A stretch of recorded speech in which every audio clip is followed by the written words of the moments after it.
I'm an immigrant. Surprise. Okay, I'm legal. So,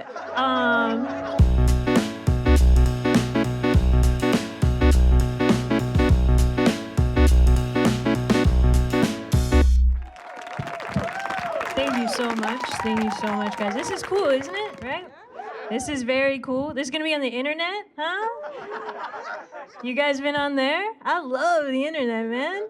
The internet's awesome. I actually met my boyfriend on the internet, not to brag.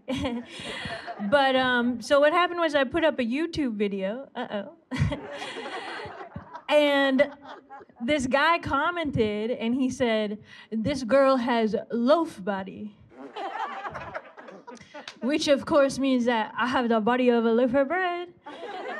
And so I said to myself, okay, this guy has some ideas, you know? We get to talking, all right? And turns out we are engaged to be married. Thank you. He can't afford a ring or anything because he does not do shit with his life. But I love my incel boyfriend. I'm so happy. Okay, so you heard the parts of taping, guys. Come on. Holy. You know, y'all believe in God or sort of what's the vibe? You know, I'll say this, I want to believe in God. I want to so bad. But it's just hard with everything that's going on in this goddamn world, right?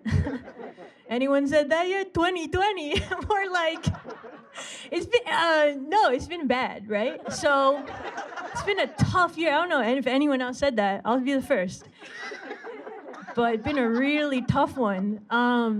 It's challenging every day if you want to keep your faith in a higher power. For example, right, get this, the other day, right, I'm walking down the street, I'm swinging my arms in this goddamn economy, huh? 2 recessions in, trying to get somewhere, make something of myself, and walking, this guy walks up behind me and then I cup his dick and balls.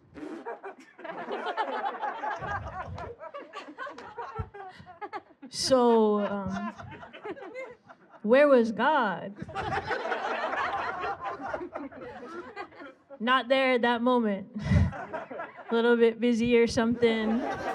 Well, I think when I first started, I started doing improv, and I was like really afraid to like be on stage, and I thought like I'd get made fun of, and that was my whole thing. I was like afraid, and I was like had this job I was really miserable at. I was a paralegal, and yeah, I was like not good at it and like hated it, but also I was like, I guess I should try to do something fun to make myself happy. And I had a friend from college who did comedy, and they ended up moving to Chicago to pursue it, and I was like, you can do that? Like, you can just like follow your dreams? I didn't know that.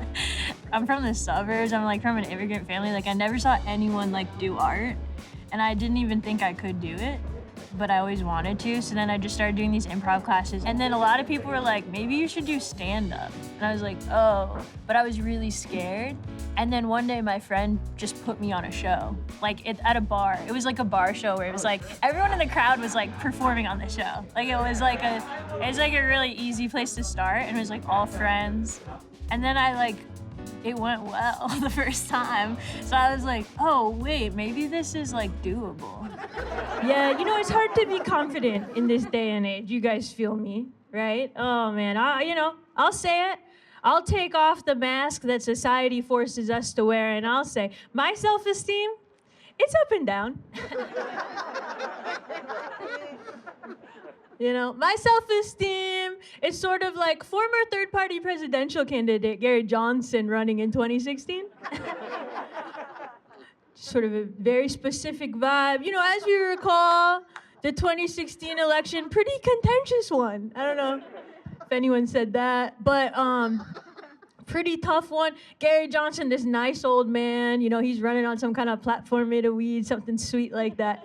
He's running so fast, right? He gets up on the national news, which is really like the big boy part of the whole pageant, and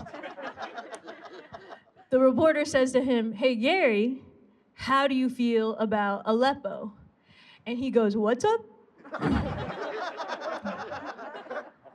And the reporter goes, "Are you being serious right now?" And Gary, my guy, thinking on his feet, he's like, "No, I love it." And the reporter goes, "You love the humanitarian crisis that has killed hundreds of thousands of innocent civilians in Syria?" And he goes, "What's up?"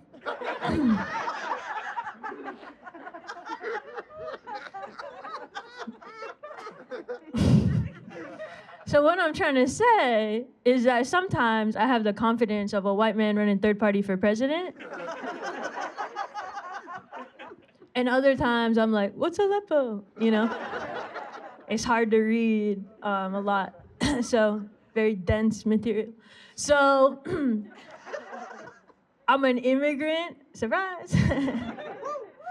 Okay, I'm legal. So I'm not from this country, but I did grow up in the South, so that's sort of what's going on with the fucked up accent. Nothing we can do about it now, kind of wired in. So, you know, it's awesome to be an immigrant, you know, besides that part where everyone hates you and crap. But it's been great, though, honestly. I will say sort of like the tough part, though. This is like a tough part of the immigrant experience is you begin to feel disconnected to your ethnic identity, right? You're like far away from the motherland. You're spending your childhood years trying to assimilate to American culture so that kids at public schools stop making fun of you. You know what I mean? Social distancing, more like my childhood. Okay. It's a vibe. And yeah, so, you know, it's tough. So I'm always craving a way to feel more connected, right? So I got pretty excited when my brother told me he was going to do one of these 23andMe DNA tests. You know, you ship them your piss, they tell you who you're related to, things like that. I thought only white people could do it, but it turns out anyone can. Anyone with money. So, we got the results back, and as it turns out, we're actually so Pakistani that we are 100% Indian. So, okay. So, you know, if you don't get that one, that's actually okay, because, you know, we all have different lived experiences, and if you're not a history buff or South Asian, that one just might not hit right. So I do think it's good for society if I just go ahead and unpack that joke real quick. So, sort of what happened historically is it actually used to be one big country, right? And then, so there's a lot of fighting between the different ethnic groups, and then the British colonial rule comes in, fuck everything up, as they do. And then they like sort of break everyone apart really fast. They're like, this will be chill, it's really not, lots of death, it's really horrible. And now it's part of the culture to hate each other. So the reason why that joke is funny is because it actually made my dad really upset when he found out just how Indian we are, and that's really funny to me. Wonderful man, shout out to him. All right, well, thank you guys so much. Have a great rest of your night.